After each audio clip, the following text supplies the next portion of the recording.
The Davy Jones playbook is one of the most mysterious concepts in the recent era of One Piece and one of the most pivotal historic points for both the future and past of the story. So in this video, I'll be going over everything in Davy Jones's playbook and why this is the holy grail master plan and the only true way for man to defeat the gods. The Davy Jones playbook is a term I made up in my Discord for the plan that Rox had to defeat Emu and become king of the world. The reason I call it the Davy Jones playbook is because Rox is basing his own plan to defeat Emu off of what was necessary to beat him in the past. The Davy Jones playbook is not a literal handbook written down by Jones after he won against Emu, but it could have been written down as such, as there are very clear steps needed and a grocery list that needs to be checked off before you're ready to contend with him. Now I know what you're thinking. When the hell did Davy Jones defeat Emu and the world government? We've never seen this. The idea that Jones never beat Emu comes from the idea that Jones was the king of the ancient kingdom and Joy Boy and Emu wanted his spot. This idea is baseless and false for two reasons in my opinion, and that one, Joy Boy was the first pirate and Jones was a legendary pirate first and foremost, and two, it is Davy D. Jones, meaning he or one of his ancestors was an ally to Joy Boy, which caused him to have the D in his name. It is quite literally impossible for Jones to have been the king of the world during Joy Boy's time because one, Emeth and his allies were trying to make Joy Boy king, which would mean that Joy Boy and Jones were not allies, and two, Jones being king before Joy Boy yet becoming a pirate after he dies makes no sense whatsoever, especially if he would have still been alive and have clout so legendary his name survived to the current age when Joy Boy's was erased from history. The only way Jones became king of the world would have been by defeating Emu and the world government at the time, which is what is implied by Rox, Eris, and even Emu and Saturn, as Emu beelines Rox harder than he's beeline anyone else in the series until Luffy and Loki, which is also basically confirming that Davy playbook works in one way, but I'll explain that later. Now that I've established why Jones could only be king via defeating Emu, we can now get into the playbook. The Davy Jones playbook consists of these things: an ancient giant king of Elbaf with a Niddhog Fruit plus Ragnir, the power of the warriors of Elbaf, a band of the strongest outlaws and criminals in the world who have a reason to fight the government, a secondary devil fruit equivalent to the Niddhog Fruit or superior to it in raw firepower or capability to hurt Emu, a significant amount of cash on hand / the pirate island Hashinosu, numerous devil fruit users with powerful abilities, and a significant amount of time to prepare plus military might. Without these 7 things, there is no hope that you'll be able to beat the king of the world, at least not in the same way that Davy Jones did. Davy Jones is the only character so far in the story capable of beating Emu. Joy Boy couldn't do it, Rox couldn't do it, Roger couldn't do it. None of the emperors could have been able to do it either. Jones is the only one capable of defeating Emu until his descendant spins the block or until Luffy steps up. But why do we need these things specifically? First up is essentially needing current Loki. Loki's power is no joke. His strength is some of the greatest we've seen so far, and him going band for band with Emu while being nerfed technically and not in hybrid shows you exactly why Rox wanted someone like him on his side. For an ancient giant to be able to fulfill the Davy Jones playbook, they need to be more than just an ancient giant. Feeding the Niddhog Fruit to someone like Oars or Oars Jr. is not enough. You need someone like Loki. Essentially, you need the second coming of the god of war of Elbaf. Harold was not strong enough to be the man Rox wanted, even though Rox thought he would have been able to do it. Harold was strong, but Loki was stronger. The kind of person you need to fulfill the Davy Jones playbook is Loki. The proof we have that someone like this would have existed in Jones's time as well was literally given to us in the last chapter when Emu states Ragnir is exactly as he remembers him. During the time of Nika, the hammer Ragnir and the squirrel Ratatoskr were two separate entities, yet after the god of war died, Ratatoskr reincarnated as a devil fruit similar to Niddhog and Nika and got fed to the war god's hammer to be a guard for the Niddhog Fruit. At some point in the past, a giant of similar or greater power to Loki would have came and beat Ragnir and ate the Niddhog Fruit and made itself Ragnir's master. This would have been during either the Void Century or shortly after it when Jones was active, as Emu was born during the Void Century, and him stating he remembers Ragnir being a squirrel means that he would have only ever seen Ragnir with the Ratatoskr fruit. This means that he faced the user of the Niddhog Fruit with a combo of Ragnir in the past, and the only person that could have been is the king of Elbaf who allied with Jones. But why this combo specifically? Wouldn't feeding an ancient giant Whitebeard's fruit be even more destructive? Why not the Ope Ope no Mi?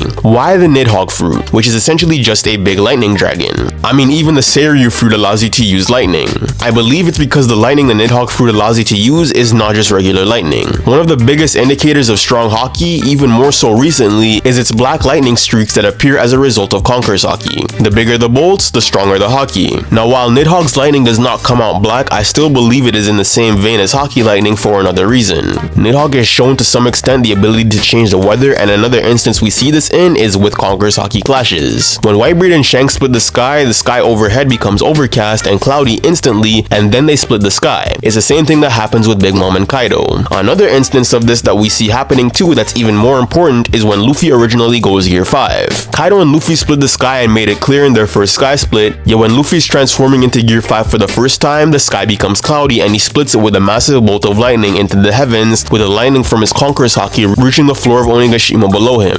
With the celestial dragons being terrified of rain and things falling from the sky, an overcast sky would be a sign of trouble for them, as an overcast sky with heavy dark clouds always signifies rain following behind it. The prophecy of Niddhog returning says a giant beast shall appear to blot out the skies. Now while this can be seen as a reference to the insane size of Niddhog, we do see in the first panel of Loki using his fruit as well that the sky above him is heavily overcast, similar to when Luffy transforms into Gear 5. But why is this important to the playbook? Well, I believe the lightning of the Niddhog fruit has a unique property of being able to hurt Imu and his allies, as it is of similar property to Conqueror's Haki, which we know is required to hurt the Holy Knights. When Loki eats the Niddhog fruit for the first time against Herald, he awakens Conqueror's Haki coding and is capable of using black lightning. When he kills Herald, a bolt from the sky comes down and he strikes him full on with a blast of lightning. Whenever Loki is injuring Imu, it is with Thorheim, his lightning blast, or with a lightning imbued Ragnir. Niddhog's lightning is special in that it operates similarly to Conqueror's Haki, and the reason why someone like Loki would need to eat the fruit is that only someone as powerful as Loki would 1. Be strong enough to beat Ragnir in base, and 2. would have the dormant spirit of a conqueror, allowing them to maximize the potential of the fruit. Like Ja Rule says, anyone can eat the fruit, but only an ancient giant can maximize its power, and a step beyond simply being an ancient giant is that only an ancient giant with strength similar to that of the war god of Elbaf can maximize the fruit in such a way that it can now be useful in a battle against Imu, whom I believe to be the forest god, with the devil's devil fruit being its original ability. But that's for another time. The next portion is self-explanatory, and that's the strength of the warriors of Elbaf. Time and time again, the strength of the giants of Elbaf is brought up as a key to world domination. If you don't have Elbaf on your side, there is no hope that you can conquer the world. Big Mom wanted them, Rocks wanted them, Imu wanted them, and now Luffy, who will become king, has them on his side. But how do we know exactly the giants of Elbaf fought alongside Jones? Well, first, Elbaf is D. Now this would obviously mean that the nation of Elbaf was an ally to Joy Boy during the Void Century War, so how does this relate to Jones? I believe Jones was someone who was inspired by Joy Boy in the past to be a pirate, and Jones created his plans and made his allies out of people who wanted Joy Boy to win or weren't capable of fighting alongside Joy Boy at the time. Joy Boy being the first pirate spawned the biggest faction group in One Piece after his death, and the only way that would have happened is if Joy Boy had a significant amount of global clout in an age where there is no World Economic Journal. The world knew Joy Boy back then, and he inspired everyone to take to the seas in the era after him. I believe Jones capitalized on the loss of Joy Boy to spin the block for him and avenge him by getting with the giants of Elbaf to take Imu out. This would then spawn the creation of the giant warrior pirates, with the use of the Niddhog fruit being their first ever captain and an ally to Davy Jones and his band of pirates. The giant warrior pirates would have been a thing for who knows how long, because Ja Rule and Jo Rule, the oldest giants we know of, were giant warrior pirate co-captains. The giant warrior pirates and subsequently the Galera giants would have been pivotal in the defeat of Imu. But if this is the case, then why were the Galera giants frozen afterwards? And what was it that killed the Niddhog fruit user? Surely it couldn't just be old age, right? Well, I believe it actually was old age, as if the Niddhog fruit user was around during the Void Century time period and then lived out a full life, it would have made him just old enough to have seen a young Ja Rule, which would then explain why Ja Rule is the only person in Elbaf currently with in-depth exposition on the Niddhog fruit. It is quite possible that no one else in Elbaf is as old as Ja Rule, as none of them were strong enough to survive their warrior lifestyle. It's similar to how Conquest is by far the oldest Viltrumite, and everyone else is young as hell compared to him. This would make Ja Rule the best source of information on Niddhog, as he would have been the only person to have actually seen the King of Elbaf with the Niddhog fruit. The legend of the King of Elbaf during the Void Century War may end up being just like Jones, which is just a fading legend that still has some hold, but not as much as it should have for how legendary the King of Elbaf was. All things fade with time, so it's possible that the king stepped down and let someone else take the throne. It may be possible that the reason the elders of Elbaf wanted Herald to get with Estrid, who is of pure Elbaf blood, is to preserve the bloodline of the war god of Elbaf. Hirunden, despite being Herald's son, did not inherit his power, yet Loki did because he was born of pure Elbaf blood. It is almost certain in my opinion that all the kings in Elbaf's line are descendants of the previous ones, and the king of Elbaf during Rox's time stepped down after a certain point and let his son reign, and that continued on until Herald and Loki come to the forefront. We know it is possible for a king of Elbaf to step down once they have a successor lined up, so it isn't crazy that the king during that time died of old age. It's very obvious that Ragnir is going to be the key to freeing these giants and that they are still alive somewhere, so it had to be the former Niddhog fruit user who did it. But why? I think this connects to the original Oars and his band of criminals who terrorized the world. I think the Galera giants might have either inspired Oars to take to the sea and rampage the world, or were there alongside him while he was doing it. The original Oars lived over 500 years ago and was 159 years old when he died in the land of ice. I believe that the Galera giants in in their lust for battle and destruction, worked with the king of Elbaf and the giant warrior pirates, then created their own separate crew afterwards to terrorize the world as Oars was known to do. Oars' death occurred in a place called the Land of Ice, and I believe this would have been caused by Ragnar and the Niddhog Fruit user, and the reason why Moria only took out Oars is because Oars was the only one that wasn't frozen completely by Ragnar. That, or Moria decided to only take Oars and not the entire gang out of fear of resurrecting that powerful giant crew.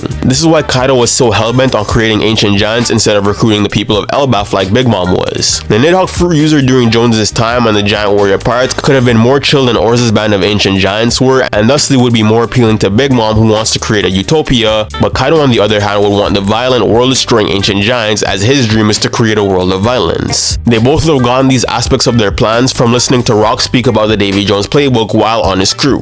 Whitebeard also shows this as well in a way, as his power is inherently destructive, and thusly an ancient giant would fit him, yet he's a peaceful person by nature, so the ancient giant who joined him would have ended up being peaceful like Oars Jr. was, a subversion of the typical playbook. But then why would Rox want them if he's siding with Harold, who's peaceful? Well, never forget that despite Rox being Harold's friend and a quote-unquote chill dude, Rox is still the kind of person who would pull a sword on his best friend's son for annoying him and backdoor nations just looking for help to get away from the government. Siding with a band of violent criminals is not beneath Rox, and is quite literally what he does with the Rox pirates. I believe that after using the Galley Rod Giants to beat Emu, Rox would have either just killed them or had Harold freeze them over again, following the playbook to a T. Next on the playbook, similar to the second one, is a band of outlaws who would have a reason to fight the government. Now this doesn't just include giants, this includes all pirates and is what I believe originated the Davy back fight. The Davy back fights were made as a way for people to get a whole bunch of strong crewmates fast through a code of pirate honor, and was originated by Davy Jones on Pirate Island. This is then followed by Rox, who does it the exact same way all around the world, and loosely followed by Blackbeard, who got all the prisoners of Impel down to kill each other and took the strongest ones left behind. This originated in Davy Jones' playbook because all the people who would have been pirates at that time would have been pirates because of Joy Boy.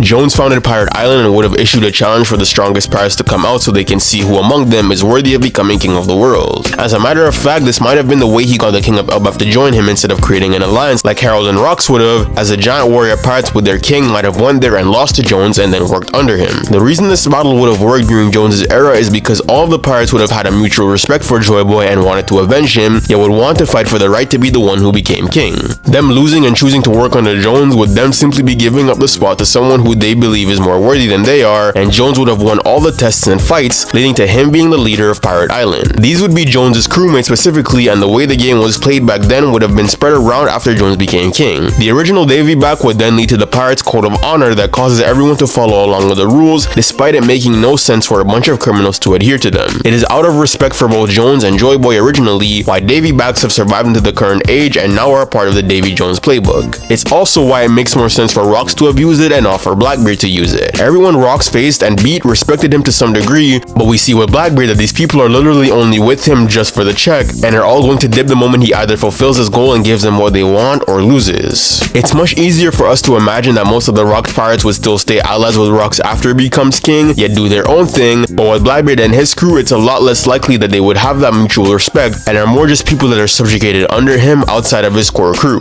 The fourth page in the playbook is one we haven't gotten much info on as yet, because despite us having a good idea on what it could literally be anything, and the answer I have is probably going to be a lot different to the answer that you're expecting. A devil fruit on par with a Niddhog fruit in terms of usefulness to defeating Emu does not have to be the Yami Yami no Mi, and that's for one key reason. I don't think either Rox or Jones even possess the ability to wield multiple devil fruits. If Jones was capable of wielding 2 devil fruits and was king of the world because of it, I think there would be a lot less people in the world surprised that Blackbeard can eat 2 devil fruits as well, especially for the prisoners in Impel Down who would have been in the underworld and known the name of Davy Jones. Now this might be debunked by Marco saying it's not weird for him to be able to eat 2 devil fruits as his body is special, which might lead to the idea that Rox told Whitebeard about Jones being able to eat multiple devil fruits, and then him telling this to Marco after Marco tells him that Blackbeard's body is kind of weird. But in all honesty, this could be linked to a multitude of different reasons than Whitebeard telling Marco that Jones could have eaten 2 devil fruits. Anyways, beyond this, I don't think the fruit that Jones had was the Yami Yami, because I think Blackbeard changed the playbook up slightly to suit himself. The reason he waited 30 years for the Yami Yami is because I think that the Yami Yami no Mi is the key to be able to eat multiple devil fruits in conjunction with Blackbeard's weird body.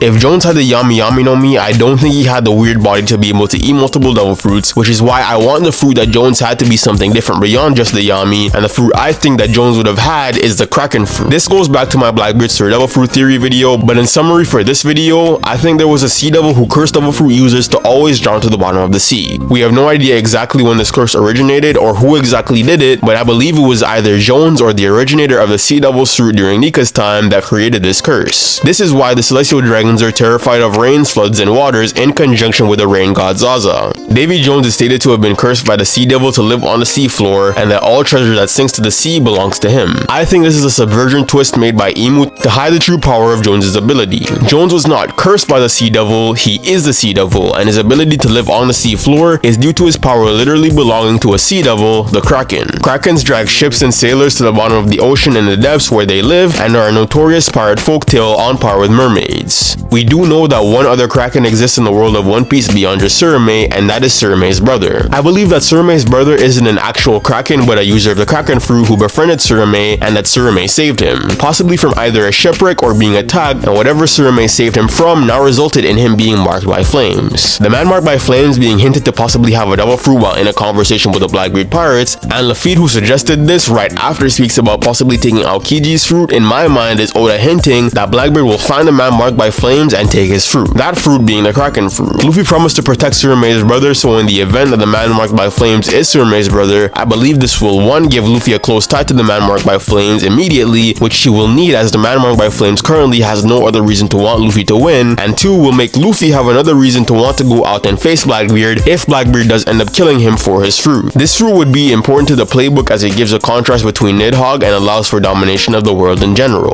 Niddhog dominates the skies and the Kraken dominates the seas. Niddhog strikes Emu from above and the Kraken drags him down into the depths. The Kraken, being the sea devil, would also grant him unique powers capable of making it useful against Emu, and it obviously not only gives just the bust of a mythical zone but negates the one weakness of devil fruits entirely. Blackbeard planning on eating multiple devil fruits in this instance makes perfect sense, as he would negate the drawbacks of all devil fruits, and same thing with rocks. Why would anyone want to eat a devil fruit if their plan is to become the king of the world when they can just be killed at sea by someone sinking their ship? An ability befitting the true king of the world would be one that makes them impervious while also giving them all the benefits. 5 is a little less glamorous than the others, but a significant amount of wealth is also going to be necessary. This simply has to do with Pirate's treasure. We know that a significant gold deposit was in Pirate Island, and that's why Rock's stationed there, and seeing as the gold deposits were there on the island before he even got there, we can assume that they were there since the time of Jones. This might also be why Jones originated the Davy back fights on Pirate Island as a secondary way to draw pirates to the island.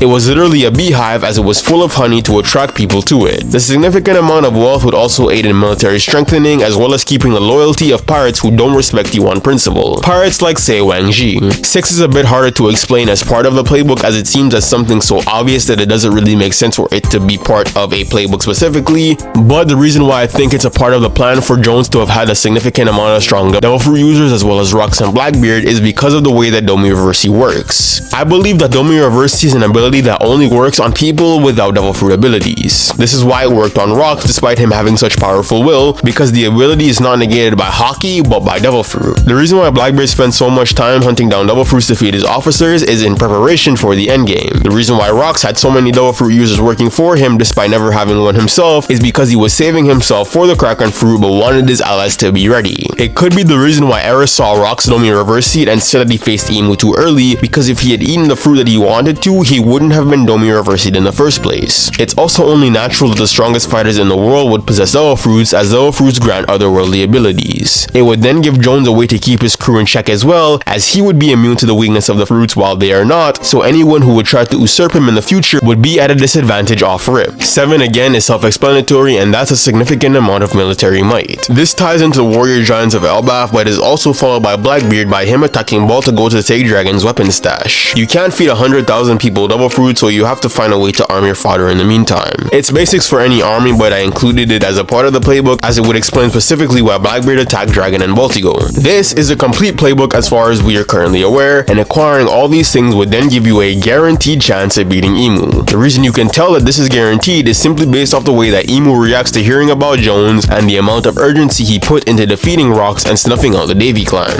Emu has been searching for the Davy clan for centuries, and the reason he would have been doing so is because he does not want a second coming of Jones to usurp his throne. When Saturn spoke about something being unleashed after God Valley, he was speaking about Rocks surviving and being capable of causing Emu's defeat, which is why right after this, Emu pulls up in Saturn's body to face Rocks himself. So will this playbook ever ever be fulfilled. I mean, Blackbeard doesn't have the giants of Elbaf or a Niddhog Fruit user, and Luffy won't have a Kraken Fruit user. So if this playbook is needed to beat Emu, then how will they do it? The Davy Jones playbook is the way that Davy Jones beat Emu, but it is not the only way possible to beat Emu. There is some changes that you can make to the playbook to still beat Emu, and one of those changes entails the Nika Fruit and the One Piece. There are two things for sure we know that Rocks did not know about that are integral to the past and are now major in the future, and those things are Nika and the One Piece. When Loki mentions Nika to Rocks, Rocks has no idea who that is, despite knowing about Joy Boy who had his fruit. I believe this is because Rocks only knew about Joy Boy from what he would have either learned from Jones's writings or hearsay of history. It is quite possible that no one knew what ability Joy Boy had beyond a rubber fruit, as no one in the world till Emu and the world government was strong enough to contest Joy Boy to the point where he'd need to use his awakening in battle. Rocks never needed to know about Nika because Jones found a way to beat Emu that didn't require his fruit. This explains why the Celestial Dragons and people on Maridra would know of him, as well as the Giants of Elbaf, as they would have historically been in positions where they would have either seen, fought alongside, or fought with Nika, while Jones would have never fought alongside or with Joy Boy and would have only ever been inspired by him to set out to sea. The One Piece also proves this, as the One Piece was a treasure left behind by Joy Boy for his successor to inherit. Those hints to the treasure would have more than likely been left behind on Lily by Lodestar, or the treasure itself was put there by Lily on Joy Boy's request, alongside the scattering of the poneglyphs, which are things that would have been done in secret and are thusly things that Jones would have no idea about. The Davy Jones playbook does not copy pieces from Joy Boy's life, as Jones never lived closely enough to Joy Boy to know these parts and would be operating on the idea that a new plan would even needed to be drawn up to win. This is why despite Luffy not having the full playbook, he'd still be capable of beating Emu, as he has an equivalent piece to the parts that he's going to be missing, which is the Nika Fruit. But then what about Blackbeard? It doesn't seem like he's following the playbook at all either, despite knowing what's in it, so how does he plan to win without either Elbaf or Loki? The reason why Blackbeard is capable of switching up the playbook now to do things differently is because he knows what caused Rocks to fail and has access to info about the One Piece and subsequently Nika as well. Blackbeard studies history as a hobby and has a lot of pertinent information. He would know about the Nika Fruit and know that he is not the person who would be destined to eat it. He would also know through studying history what it would take to be able to steal devil fruits and then eat multiple of them.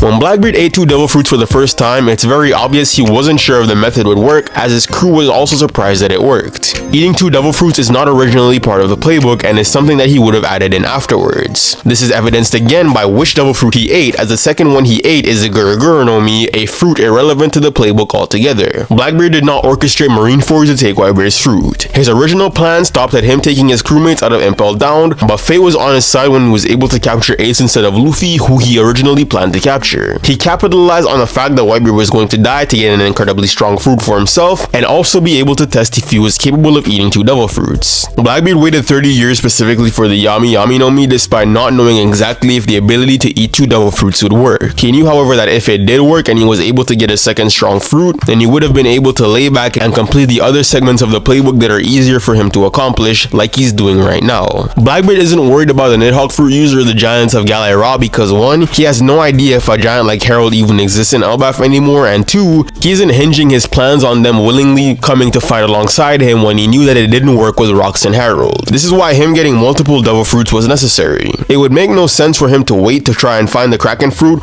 when he already has the Yami Yami no Mi, as if he failed to eat the 2, he would have just wasted his time. Might as well try with 1 strong ability and then take the one you want afterwards. If you fail the first time, at least you got it over with, and if you succeed, then now you get a strong fruit on top of the one you originally wanted. Blackbeard is a very opportunistic person. He will always take the easiest path to a quick win, which is why he will succeed where Rocks failed, as Rocks was willing to wait it out for the sake of fulfilling the playbook, and Emu wasn't going to wait for him. Blackbeard taking any chance he can get and shooting through the ranks is now why Emu has him in his crosshairs already, when it took him significantly longer to try and get Rocks packed up. Now we have a full idea of the playbook, what it is, what is required, and what can be changed to achieve the same result. Now, how exactly did Emu get his throne back from Jones and become the king of the world if this playbook is so iron tight? Surely if Jones beat him once, he could beat him again, right? Just like with a Niddhog Fruit user, I believe that Jones died of old age, not in battle. Reason number 1 I believe this is that Jones was legendary to an extent that Joy Boy wasn't. Joy Boy would have been relatively young when he died in the Void Century War, at maximum he would have been in his 40s. Joy Boy's legend, while it spread to create pirates, was then usurped by Jones once he became king of the world and created the Davy Backs. Joy Boy's legend, although it was prolific, wasn't to the same extent of Davy Jones, as although Joy Boy inspired people to become pirates, when Jones became king, he changed up what it meant to be a pirate entirely. When you play Davy backs, you swear on the name of Davy Jones when playing the games, not Joy Boy. This shows that Jones was active for a while after being king. Reason number 2 is the fact that the Davy clan exists to begin with. Jones would have had numerous kids and been capable of protecting his descendants during his lifetime for him to have an entire clan of descendants that survived into Rox's era. This shows that he would have had to have been very old for the clan to be established to this point to begin with. And now reason number 3 is that the first time Oda ever draws Jones, he draws him as an old man. Blackbeard's plotline has existed since Drum Island. Davy Backs and Davy Jones are mentioned before the world government even becomes a threat for Luffy to face in Enya's lobby. Luffy actually experiences the legend of Jones before he faces Imu's faction. Oda already had his plan for Jones created, and him drawing Jones as an old man means that Jones survived until he was an old man for him to have drawn him that way. The reason why Imu became king of the world again is not because he beat Jones in round 2, it's because he had to wait out the clock for Jones to die of natural causes. This could also be why Blackbeard spoke to Law about him giving him immortality in such an offhanded way, because Jones was never actually immortal and just lived out his life, but him being old is the reason why his reign didn't last forever. Blackbeard doesn't want to necessarily reign forever, but he wouldn't mind having the option to, which is why he speaks to Law about giving him immortality. Jones dying of old age or being taken out in his old age would explain why Imu was so defensive when he hears Jones get called the king of the world, because he knows he could never actually beat him. It's also why he was so adamant on taking Rox out, because he knows he stands no chance against the Davy Jones playbook, and if he loses again, he is not going to have the chance to spin the block. But then how did he survive losing the first time, and what was he doing the entire time that Jones was living out his life as king? Two things are possible. Imu had his life spared by Jones, or Imu escaped the battle before Jones was actually able to confirm that Imu had died. The second option is actually more likely, as it would then explain why Imu was able to hide in the shadows if he was originally a public face of the government as one of the 20 kings. He would have essentially faked his death at the hands of Jones, and then once Jones reached old age and had no successor, he would have amplified the celestial dragons, possibly creating the first 13 covenants, his first band of holy knights and 5 elders, to then take the throne from Jones and re-establish the world government. Their loss would then be wiped from the annals of history, with Jones' name surviving simply because he was the top dog for so long. The Davy clan would have then hit out afterwards to prevent Jones' line from being destroyed, and possibly were harbored by the citizens of God Valley out of respect for Jones. This is why some of the citizens of God Valley aren't Davy clan members, like the King of God Valley and Magnolia. Magnolia, in falling in love with Garling, might have snitched or let it slip that the Davy clan members were on the island, thinking that there wouldn't be any more grudge between them and the government as it's been so long, and ended up getting the whole clan wiped out as a result, showing how snitching does run in the bloodline. But this is all I have for the Davy Jones playbook. You might think it's silly that it's not based on anything, but I do believe that Rox, at the very least, was following the exact playbook that Jones had, and just like Eris said, if he didn't face Imu so early and got what he needed, he would have beaten him and become king of the world. The man marked by flames being an integral piece to the Jones playbook isn't crazy either, as he's also shaping up to be the final piece to the Joy Boy side of the playbook too. Blackbeard vs Luffy being a battle over the man marked by flames and who will have the final piece to acquiring the king's throne, and that being set up all the way back in Fishman Island through something as small as a promise to Surmei, is peak One Piece foreshadowing and exactly what we need to cleanse our palate of this gods and Imu tomfoolery. But let me know what you guys think about the Davy Jones playbook. Is it a valid idea? Is it worth championing? And is there a way to beat Imu and the government without using any piece of the playbook at all? As always, if you enjoyed the video, drop a like, subscribe, and stay tuned in for more high quality One Piece content. I'll see you guys in the next video. Peace.